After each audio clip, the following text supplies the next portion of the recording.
Welcome to the tutorial Creating Basic Effects.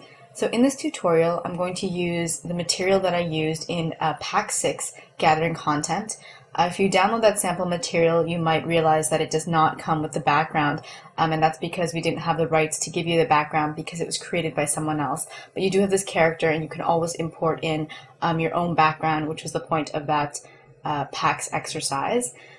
In this tutorial, I'm going to also toggle back and forth between Animate and Animate Pro to show you how to add the same effect in the two different softwares. The effects that we're going to show you are called basic effects because they're all the effects that exist in Animate. Animate Pro comes with a lot of other effects that we're not going to specifically show you how to use, but hopefully through seeing the various basic effects, because there are quite a few, you'll get an idea of how to set up the other effects on your own. So the effect we're going to start with is the blending effect. And to add the blending effect in Animate, you go to the timeline and once again click on this plus button with the little black arrow and select Effect, Blending. So right now there's nothing hooked up to it, so we need to hook a layer to this effect in order to see what it does. So what I'm going to select is this white Karate Rabbit text that I created quite a few tutorials ago, and I actually animated it so it gets bigger in this kind of cheesy 80s style way. So we're gonna hook that onto the blending effect by selecting it, then dragging it and dropping it on top of the blending effect. And once again, we know that it now belongs to the blending effect because it's been indented, and if you collapse the blending layer, you can see that it disappears. So we know it's now been parented, as we say, to the blending effect, and it's acting as the child. So the way the blending effect works is much like the way layer blending effects work in Photoshop. So if you've worked a lot with Photoshop, this will all seem very familiar. So if you double click on the blending effect, you'll bring up its layer properties window, and you'll notice that there are two different types of blend modes. There's the regular blend mode and the SWF blend mode. So to see any of these effects work, you have to be in the render view mode, which is this one right here. So let's go there to see a preview. And just as in Photoshop, you know, if you have something that's white and you multiply it, it completely disappears. If you show the difference, you kind of get this cheesy 80s style look again where it's overlapping with the shapes in the background. So you get the idea, though, specifically through this effect, that what's being done to this layer, because it's on the top of the layer stack of the timeline, affects all the layers beneath, because not only is it affecting the mountain, it's affecting this branch, it's affecting the sky. So it's clearly touching upon all the various layers that exist in this Flash file that we imported, which is basically all these different elements: the pagoda, mountains, trees, sky. To preview these effects, because it's hard to scroll across and see them work, and this one's not so bad, but you don't really see it smoothly because it's trying to render this effect. What you actually have to do is render a preview, and you do that by clicking on this button right here. It's telling me that some frames have already been rendered, and if I would like to render these frames again, and I would, just because I was practicing a bit. I already rendered this scene a few times. If it's your first time, you probably won't see this message, but if it's your second time rendering the same scene, you will, and you say yes because you want to see a render of any changes that you've made.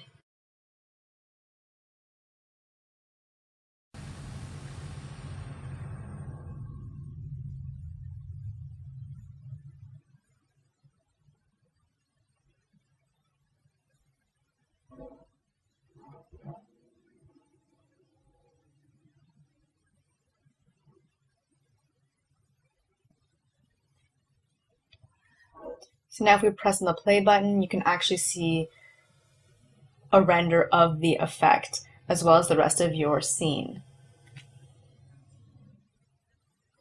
The SWF blend mode works a bit differently. So let's double click on that. So let's bring our blend mode back to normal. And the difference is unfortunately with the SWF blend mode, no matter what changes you make, so if you select the exact same effect, you won't see it in either the render view or in the OpenGL view. You really have to render a preview to see the way that this effect works. So let's actually try overlay. It's actually quite a nice effect. And I'm going to this time click on the second playback button, and you can see that it has like a red star filled in with white instead of this yellow star. So this yellow star is mimicking the yellow star you see next to a layer effect, so you know this render will render regular layer effects. This actually represents a flash render, so an SWF render. The red is there to remind you that it's for a flash render.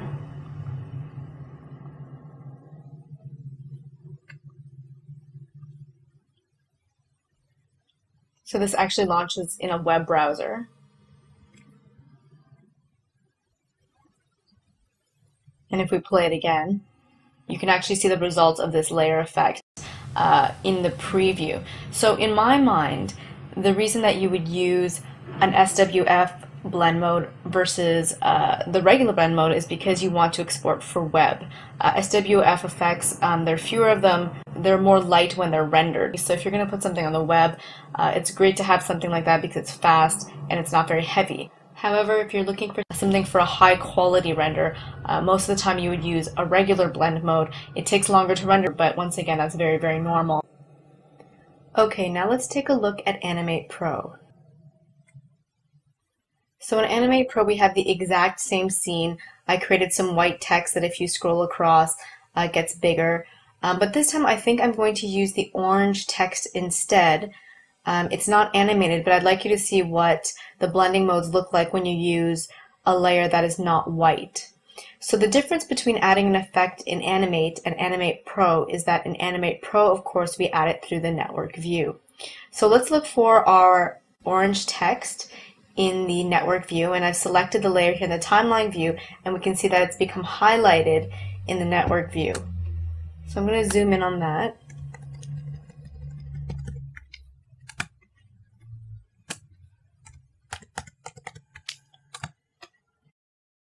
So we can see here that it says Karate Rabbit text orange.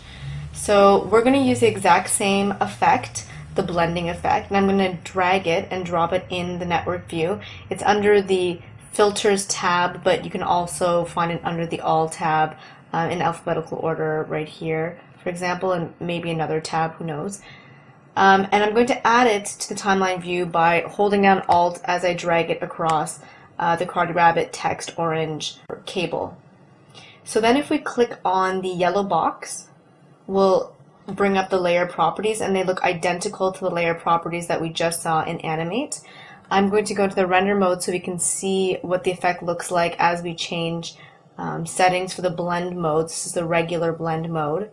So this time when I go to multiply, if you remember with the white, it disappeared completely because when you multiply white, it becomes transparent. But here you can see that it actually the orange becomes like a darker burnt orange on top of the other layers, the mountain, the sky, etc. You can try it a few others. The difference, the colors are way more vibrant. They don't take on those ultraviolet tones, but now we have reds and greens in here, etc. So obviously it depends on the colors of the layer that's attached to the effect, or the module that's attached to the effect, that will change what the blend mode looks like on top of the other drawing elements in the layer stack. So everything else is exactly the same. If you want to do a render, you could use this render button here. If you selected an effect from the SWF blend mode, once again you can render it using this button. So other than that, it's identical to what we just saw in Animate. Okay, now let's go back to Animate. So I'm going to open up another scene that'll be more appropriate to show you the next effects.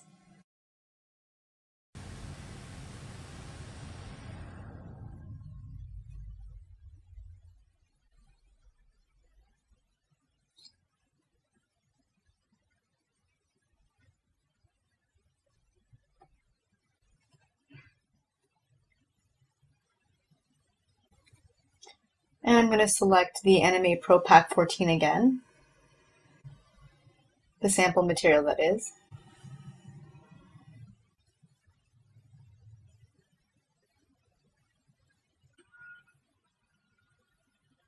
Okay, so this error message is appearing because the Karate Rabbit cutout puppet was created in Animate Pro and not Animate.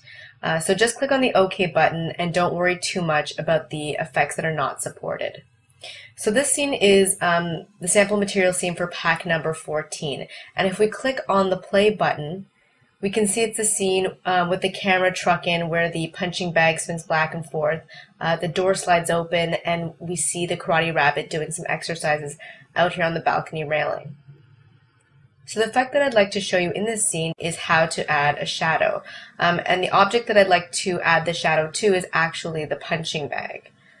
So when you add a shadow, you not only add the shadow effect, but you also usually add a quad map. And what a quad map does, or what you can do with a quad map, is take a copy of your principal drawing object and flip it so that it's like a mirror reflection, and then also squash, stretch, scale, and skew it so that it's sort of angled and flattened in a way that a shadow normally would be for any drawing object. So the first thing you need to do in Animate when creating a shadow effect is to turn the object that you'd like to add the effect to into a symbol. So in this case it's going to be the punching bag, and not only the punching bag but also its peg. And the reason for this is because when you create the shadow, inevitably you're going to want to animate the shadow to follow your drawing object. So the punching bag is already animated to swing back and forth, so it's very convenient to create a copy of these keyframe movements so that when you add an effect to its copy is already animated in exactly the same way. So to create a symbol, I'm just going to collapse the peg here. Select the desired layer, then go to the top menu and select Edit, Create Symbol, or you can use the keyboard shortcut F8. Then the software is going to ask you to name your symbol. So I'm just going to name it punching bag dash peg and say OK. Then if you go to the library and to the symbols folder, so not the Animate library but the symbols folder, you'll see that your symbol is housed there. So what you can do is then take your symbol and you can either drag and drop it into the camera view or into the left side of the timeline. So if I disable my punching bag from view, you can see that the one on top here is a symbol, and you can tell that it's a symbol because its frames sort of look like a purple film strip. So then what I'm going to do is duplicate the layer by right-clicking and selecting Duplicate Selected Layer. And then from the Add Layer menu, so it's this plus button here with a little black arrow, I'm going to select Quad Map. So the quad map's automatically added to the bottom of the layer stack. So I'm going to take the second symbol, so the copy of the symbol that I created, and drag it down to the bottom of my timeline and drag it over the quad map and then drop it there. And you can see that the punching bag -p_2 symbol has now been hooked onto the quad map. So I'm just going to zoom out a bit here in the camera view, and you can do that by using Command- or Control- if you're using Windows. And then I'm going to reselect the quad map layer in the timeline view and then go to the top menu and select View, Show, Control. So now a bounding box appears, and I don't know if you can see it, but there's a number 1 in the left topmost corner, a number 2, a number 3, and a number 4. And what this corresponds to, if you double click on the quad map layer, are the numbers in its layer properties. So here we have 0.1, 0.2, 0.3, and 0.4. So unless you're very good with cardinal coordinates, north, south, east, west, as well as a 12-field animation grid system, it's often easier to use the transform tool in the camera view to manipulate your shadow rather than use these coordinates. But I can show you quickly how to use the coordinates. If you change 0.1, which is the one right here, to 12 south, it's actually going to flip and be put where the number 3 is.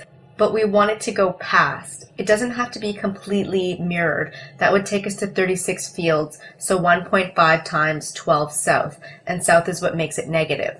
Let's just try 24 south. So if I change this to 24 south, we'll see that that point just got flipped in the camera view. And we do the same thing for the second point here. So this would also become 24 south. So same thing. So now we have a mirror image, well, a somewhat flattened mirror image of our punching bag. However, I feel that most people would find it more intuitive just to grab, the white bounding box points and skew and scale and move this using this transformation box. So I probably want it touching maybe the bottom of my punching bag. I might flatten it a bit. So something like that, for example. Maybe I'll straighten this out.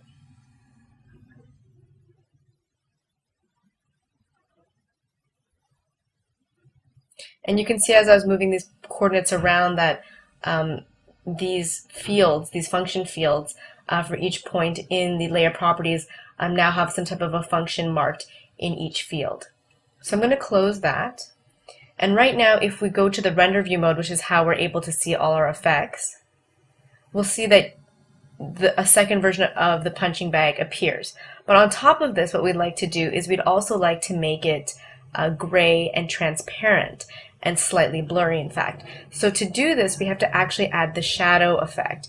So what I'm going to do is go back to my Add Layer button, and this time I'm going to go to the Effects menu and select Shadow.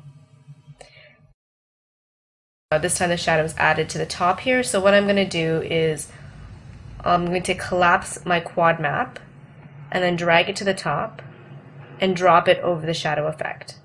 So now my quad map is hooked to my shadow, or parented to my shadow, and my punching bag peg is parented to my quad map. So right now it looks like it's the same color as it was before, but if we go into the render view mode, you'll see that it now becomes gray, transparent, and slightly blurry, exactly what we'd like to see.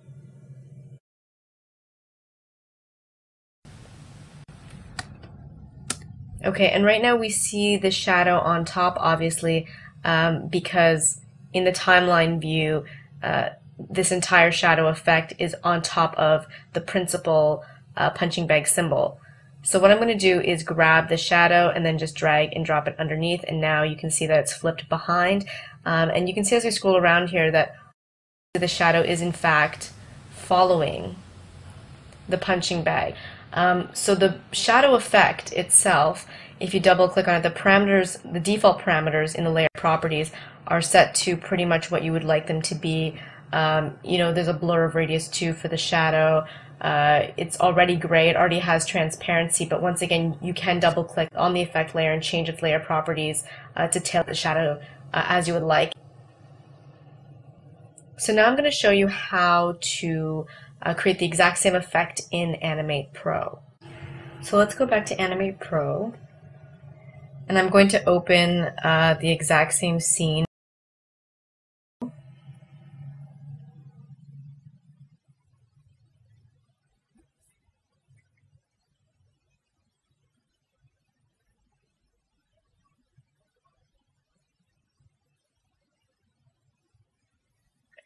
So if I click on the play button here, we can see that it's identical to the scene that I just showed you for Pack 14 for Animate. So this time if we want to add a shadow effect and a quad map effect to the punching bag, we're going to do it all in the network view. So first let's bring all our elements together.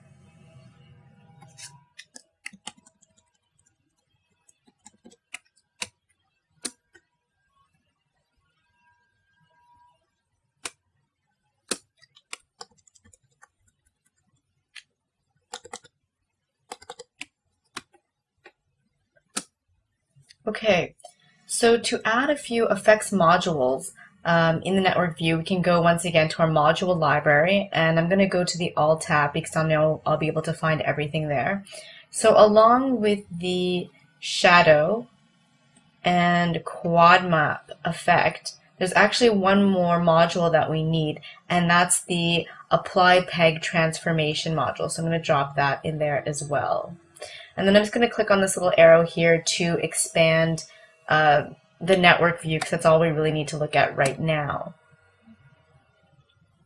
The first thing I'm going to do is just move the punching bag and its peg a little bit further to make some room. And then I'm going to connect the apply peg transformation module between the punching bag and the composite. And I'm going to do that once again by holding down the Alt key. And it automatically goes to the blue port, so the correct port.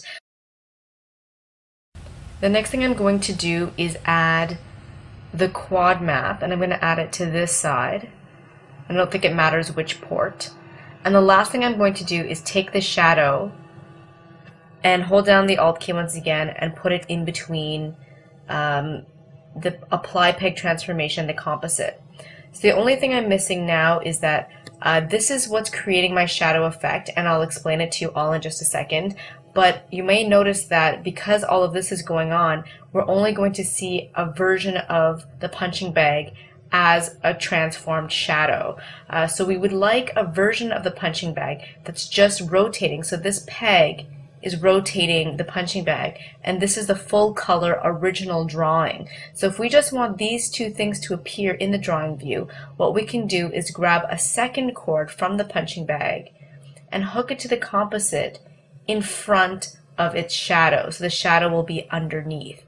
So this is just taking the position information, the drawing information, and putting it to the front of the composite so it's seen on top of all other layers in the camera view. Now if we take a look at what I've put together here, you can see that we definitely want our shadow to still rotate back and forth. We want it to follow the full original colored version. So we're going to take both the punching bag and its peg and hook it to the apply peg transformation. Then once it's hooked here, if there's any position information coming in, such as with the quad map, it'll be affected to this version of the punching bag and its peg. So then after it gets transformed by the quad map, it will then go through the shadow filter or the shadow effect, which is what makes it transparent and gray and somewhat blurry. And all of this once again is hooked into the composite behind the original punching bag. So if we didn't have the apply peg transform, for example, I'm just going to delete that.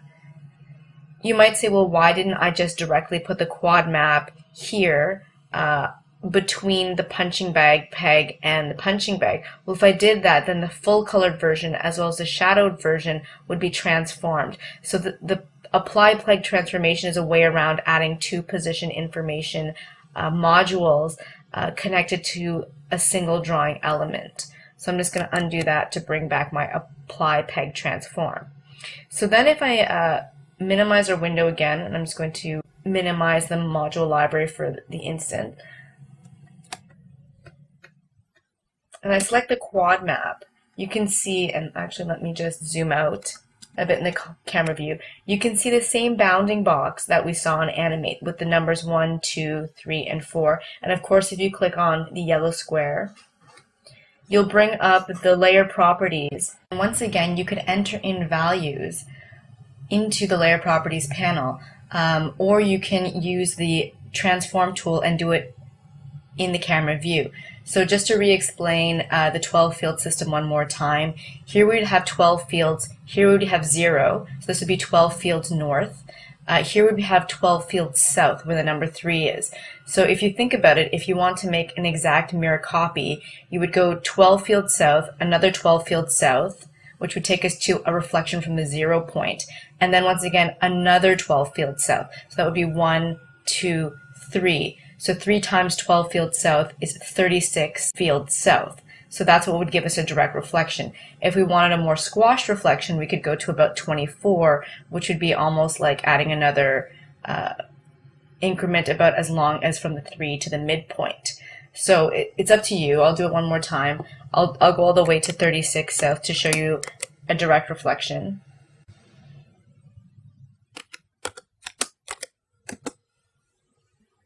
And if we back up a bit here in the camera view, you can see that it's a mirror reflection. But now I'm just going to grab the corners or the white boxes of the bounding box and do it in the camera view, because for me that's more intuitive.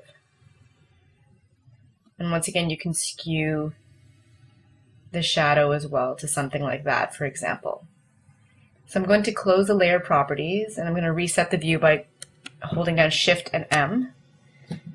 And now if we click on the play button, you can see that the shadow is following once again. It's the color it should be, which is gray and transparent. So we've completed a successful effect. So the next effect I'd like to show you is how to add highlight and tone, and we're going to do that once again in a different scene. So let's save this scene. And actually, we're going to go back to Animate.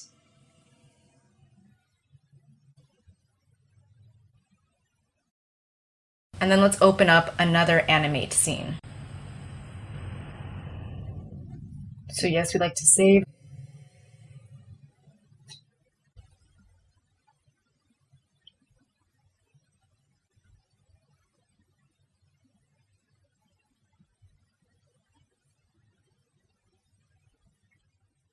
So I'm going to open up pack 20, but it looks like it's only for Animate Pro, so I'm going to resave it just for Animate.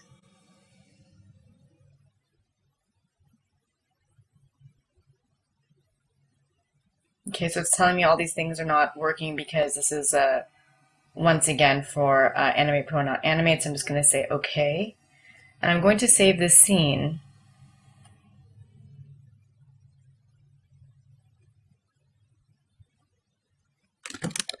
As Animate Pack 20 instead of Animate Pro. So I don't know if you recall, but in Pack 20 we learned how to perform a lip sync for our character, and I'll show you what the final result looked like. The act of taking the first bite is what separates the winners from the losers. So in this scene I'd like to show you how to add a tone and a highlight, and that has nothing to do with lip syncing. I just wanted a scene where we had a big version of the character's face so we could really see the tone and highlight as we block it in. So to create a highlight effect in Animate, we're going to once again go to our Add Layer button, scroll down and select Effect, Highlight. And we've effectively added a highlight effect. So you'll notice that the highlight effect has two parts, the highlight layer itself and a mask. So the layer that we want to attach to the highlight itself is easy. It's going to be the Karate Rabbit. However, the mask is going to be a new drawing layer that we're going to create, and that's going to be a section where we're going to add a drawing that has the area that we would like to apply the highlight to on the Karate Rabbit. Anywhere where there's an overlap, that's where that highlight is going to be performed, using the mask as a guide to let the effect know where to apply the highlight. So let's create a new drawing layer, and I'm going to name it Highlight Matte.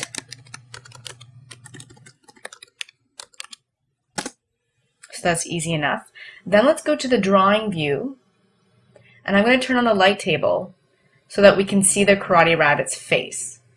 So I'm going to scroll down and zoom in a bit, like that. Then I'm going to go to the color palette, and we're in the Rabbit's color palette right now. I'm going to scroll down, and one of the other tutorials we used two indicator colors, so I'm going to select the green one right now. I believe it's semi-transparent. Yeah, the alpha has been lowered so you can sort of see through it. And then I'm going to take the brush and let's just see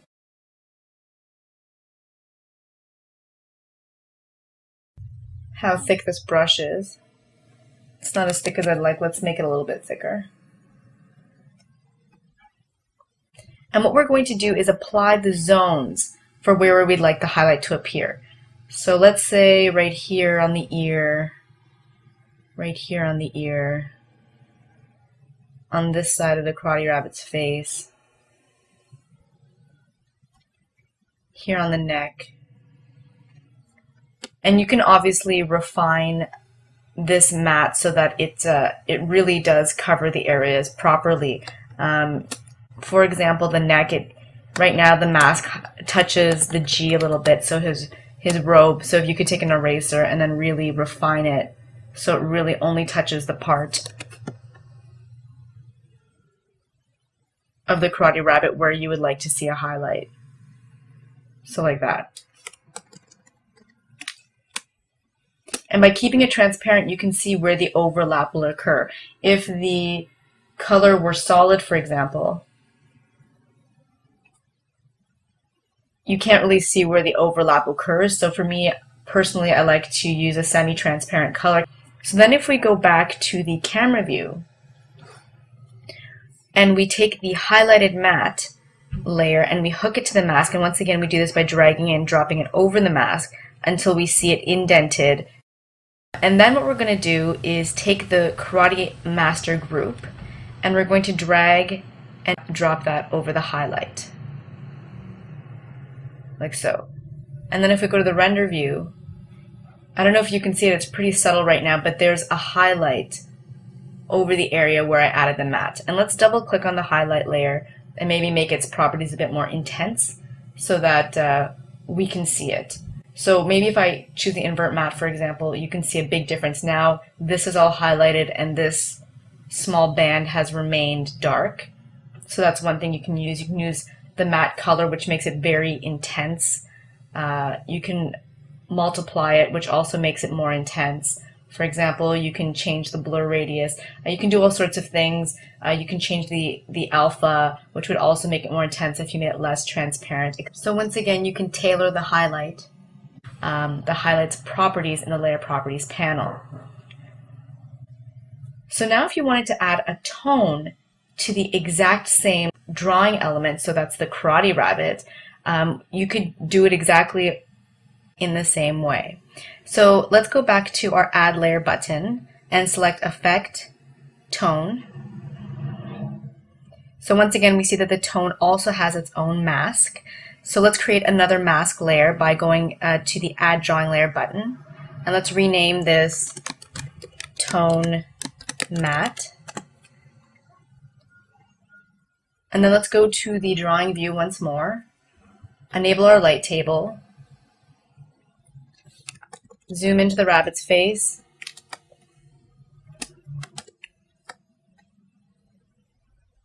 I'm going to use the same indicator color, and my brush has already been selected, and this time I'm going to put the shadow over here on this side.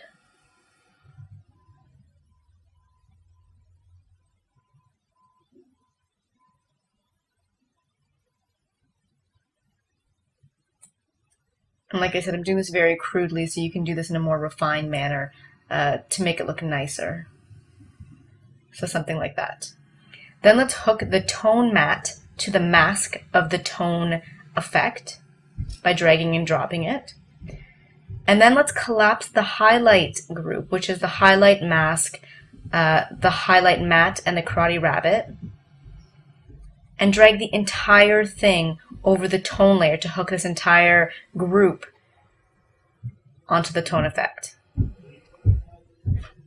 And now if we go back to the camera view and click on the render view button, I don't know once again if you can see it because it's very subtle, but there's a dark band here, a dark band on the side of the karate rabbit's face and by its neck. And if we once again click on the tone layer, we can bring up its layer properties.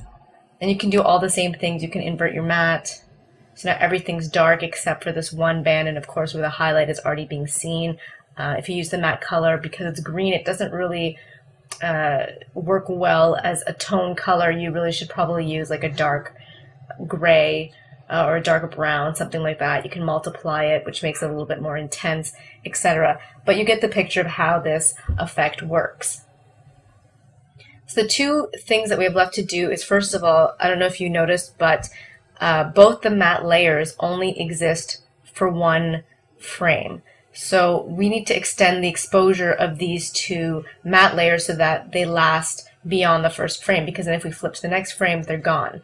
So at frame 50, the head of the karate rabbit changes. So the matte will no longer really apply to the same areas, or it cannot be applied to the same areas because the highlight will inevitably need to change, as will the tone. So let's just extend these two exposures up until frame 49. So I'm going to right click on frame 49 of the tone matte row and select extend exposure, or you could use the keyboard shortcut F5.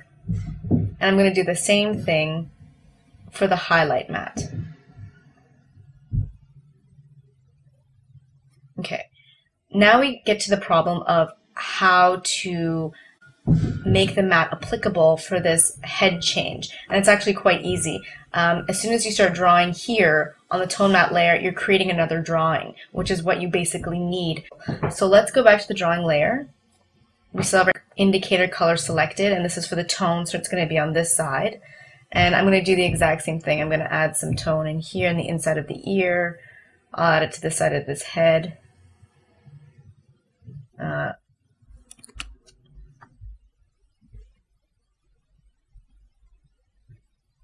And down by his neck. So now we have two different drawings on the same tone matte layer, which is needed for the mask for the tone effect. And I'm going to extend this exposure right till the end by doing the same thing, right-clicking and selecting Extend Exposure. And we're going to do the same thing for the highlight layer. So our highlight will be over here. Once again, you can decide if this is not the proper place for a highlight. I'm just doing it quickly, like that. And we see the same thing, so it moves with the head change. And then I'm going to right-click and select Extend Exposure. So now if we go back to the camera view and we click on the render button, you can see that for both these angles, the tone and the highlight remain. Okay, so now let's go to Animate Pro so I can show you how it's done in that software. So once again, we're going to open a new scene or a scene from another video tutorial.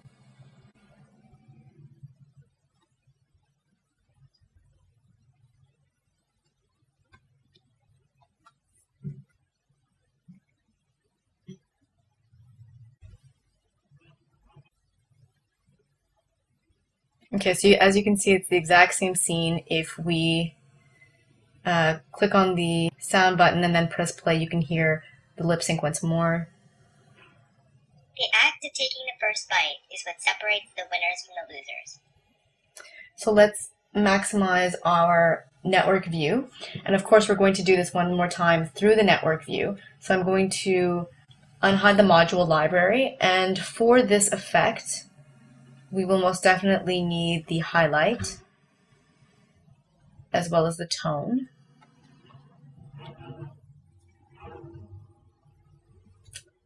And as you can see, both the highlight and the tone have two blue ports. So this gives us an indication that it can take in two drawing layers. So one being the layer that it will act upon, so that would be the Karate Master layer, and another port for a matte, and that would be the leftmost port. So let's once again start with the highlight. I'm going to hold down the Alt key and pass between the Karate Master and the composite to hook the highlight to this cable. But it's not going to do anything yet because we don't have a matte. So let's add another drawing layer by going to the timeline and clicking on the Add Drawing Layer button. So now you can see that a new drawing layer has appeared. I'm going to keep it here so we can see, but I'm going to move it in front of the Karate Master, and we're going to go back to the camera view. In fact, we're going to the drawing view. We'll use a light table, so it's done exactly the same way. We're going to go back to frame 1, make sure we're on the correct drawing layer, use our indicator color, zoom in a bit, and start drawing our highlight.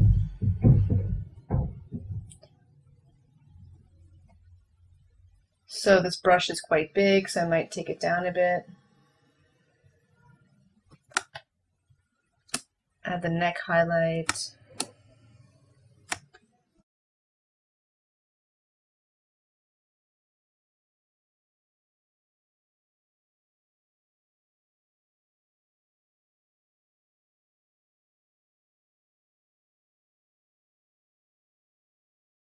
And there we go. And this time, because we know better, let's extend this exposure to the 49th frame. So at least it goes that far. And let's rename this drawing as Highlight Matte, as we did in the other software. Okay, Now let's go back to the network view.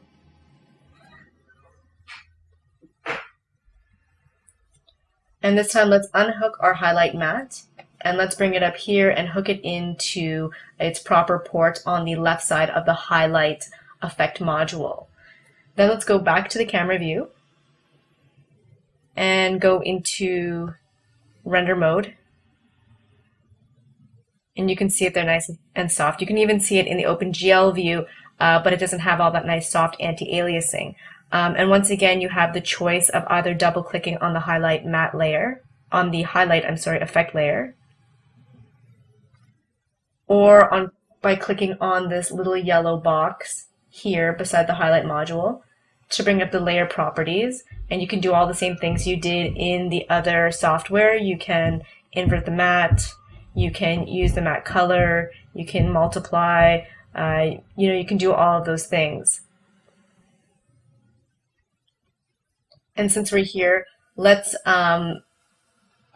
make the second matte for the head change. So we're doing this in a little bit of a different order, but it's exactly the same thing. So we have our indicator color, our brush is selected, we're doing the highlight, so it looks something like this.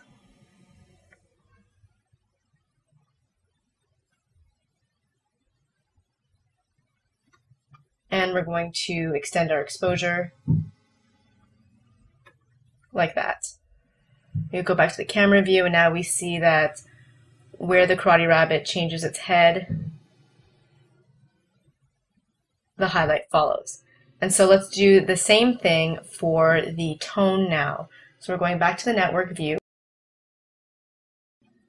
We have our tone. So what I'm going to do now is unhook the highlight, which effectively also unhooks the entire Karate Rabbit drawing element, and place that into the right side of the tone and then hook the tone into the composite. So basically what's happening now is the tone is going to act on this entire group, so the highlight and the Karate Master. So the only thing we're missing now is a matte. So let's go back to the timeline, add another drawing layer, rename it Tone Matte, go back to frame number 1, go to the drawing view. We still have our brush selected, so that's good. We're going to put in where we'd like to see some tone. We're going to extend that exposure. Once again, the reason that I'm extending the exposure using the right click of my mouse is because the keyboard shortcut F5 happens to be a keyboard shortcut for my recording software as well, so that's why I'm doing it the long way instead of using F5 all the time. So let's go one frame over, paint our second matte for the 3/4 profile view of the Karate Rabbit, extend that exposure. And now let's unhook the matte from our composite and then hook it into the left side of the tone. And now if we go to the camera view, you can see that there's a tone on the left side of the Karate Rabbit and a highlight on the right side. You can double click on the tone. Oh, sorry, once again I keep selecting the matte on the tone effect, excuse me. Or you can click on this little yellow box to get the layer properties. You can do all the same things you did before, invert the matte, use the matte color, multiply, increase the blur radius. You can do all sorts of exciting things here in the layer properties panel. So you might be asking yourself, why did I choose this configuration in the network view? So let's go to the entire network view and let me try to untangle this just a little bit.